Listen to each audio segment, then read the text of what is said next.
I'm Aaron P. Woods, founder and CEO of PodPal. Everything you need to manage your podcast all in one place.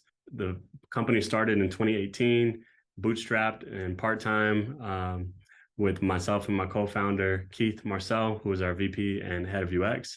Our team is currently a size of 2, but we have fluctuated between 2 and 6 over the years between engineers and designers.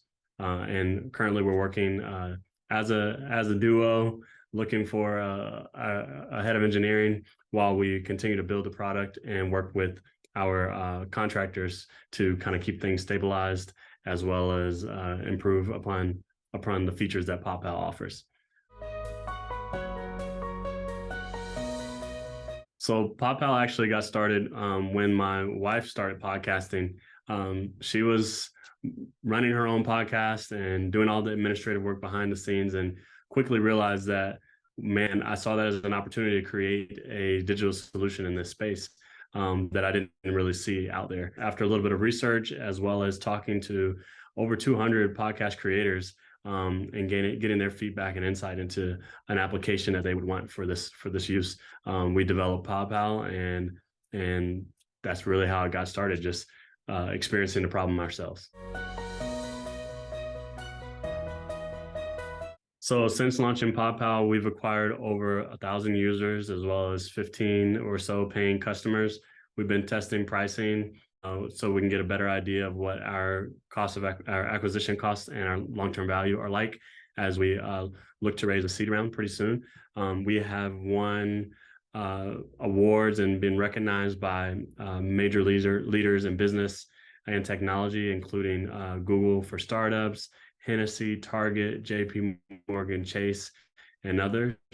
Over the 4 years that we've been operating, 4 or 5 years we've been operating, we've won over $250,000 of non-dilutive grants and awards from those companies that I just listed. So we're really proud of that, but really most proud of building an application that users love.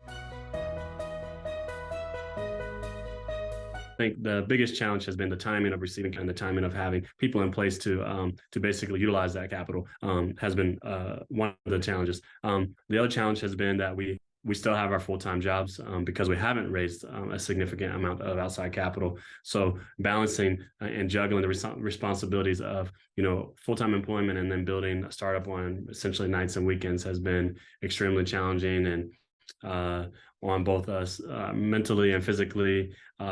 So we've had to manage sort of our own mental health and physical health, and while trying to build this company. So those are challenges that we've faced. It's already tough. You're dealing with the financial challenges, you're dealing with the human capital challenges, you're dealing with the challenges of your own sort of belief or doubt in the vision that you have for the product and for the business. But we've also faced the challenge of juggling our responsibilities as I'm a husband and a father of 4 children. My co-founder, has 2 children. We both still have our full-time jobs. And so we have managed to build something that people love and, get a working software off the ground, but that's come at the cost and the expense of long nights, long weekends, sometimes time away from our families. And there are a lot of challenges associated with that have nothing to do with finances, but have to do with energy, with our mental health, with just balancing our schedules and busy calendars. And so we've had to make sure that we've taken time to invest into our emotional well-being and wellness. Things that I personally do, I go to a sauna and like yoga studio a couple times a week, and try to make sure that I'm taking time away from the computer and away from the rigor of running a startup. And so that way my brain can recharge, and that I can bring my best self to the startup as well as to my day job. So the Next Challenge program caught my eye because, it being so centered on media and journalism and podcasting and, thought leadership in the news and in entertainment space. it was very sort of niche to what we do and who we are at PodPal. So it was a easy for me to get excited about applying for this grant, and you know, writing the application just felt seamless because it was so in line with who we already are as a company. So our next biggest challenge would be securing our head of engineering. That is a team member that we feel is essential to our growth, as well as fundraising. We've been operating sort of with junior engineers, contractors, basically anyone that we could find to help us build the software. But as a technology company, it's really important to have someone who is, deeply rooted in the technical in the software space to be on your team and full time with you. And so that's what we see as our biggest challenge, because engineers, of course, are, they're expensive. They're not easy to come by. They're not easy to convince. We've been using the Y Combinator's founder matching program to meet with different founders over the last few months. And we've met with probably 30 or 40 different individuals, but they have so many options, and many of them have their own ideas. And so convincing someone to join your startup is probably the biggest challenge, I would say, when you're running an early stage startup, is growing your team. And so we're fortunate to have both myself and Keith on board, but we want to round out our dynamic duo of product and design and bring in an engineering leader before we go out and raise funding. So that's our next biggest milestone. Every time we apply for a grant, I feel like we learn more about our business. We learn more about our own why, our own company vision, because you're forced to really write it down and put it into words and articulate it in a ways that others can understand it clearly.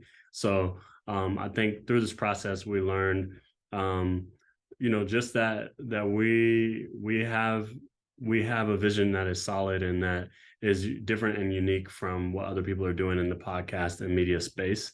And so, I think we gained a lot of confidence, as well as just respect, not only from, the other competitors and the judges, but just for ourselves to continue moving forward.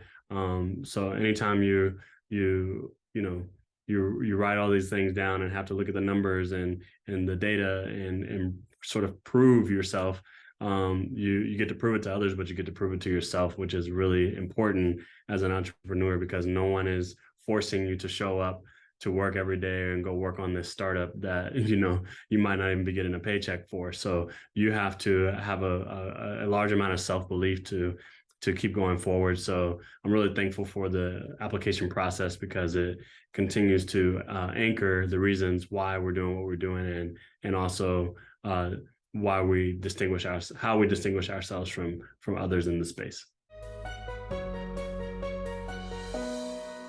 We have gotten some additional press through the Next Challenge website.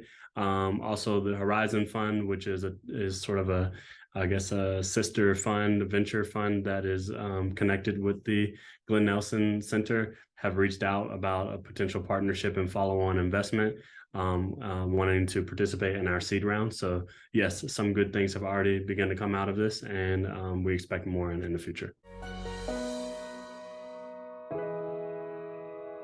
So my advice to anyone applying for a similar program to the Next Challenge program or grant is to make sure that you can explain your company in very few words and in really simple terms.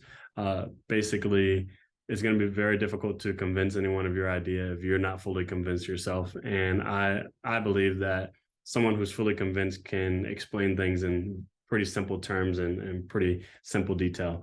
Like, you shouldn't be using any technical jargon or words that are that a layperson would not understand. Try to use stories and examples that are relatable to all audiences, and just make sure your numbers and your user insights or feedback or growth and your revenue projections, anything like that, any data that you're submitting is just clear and concise.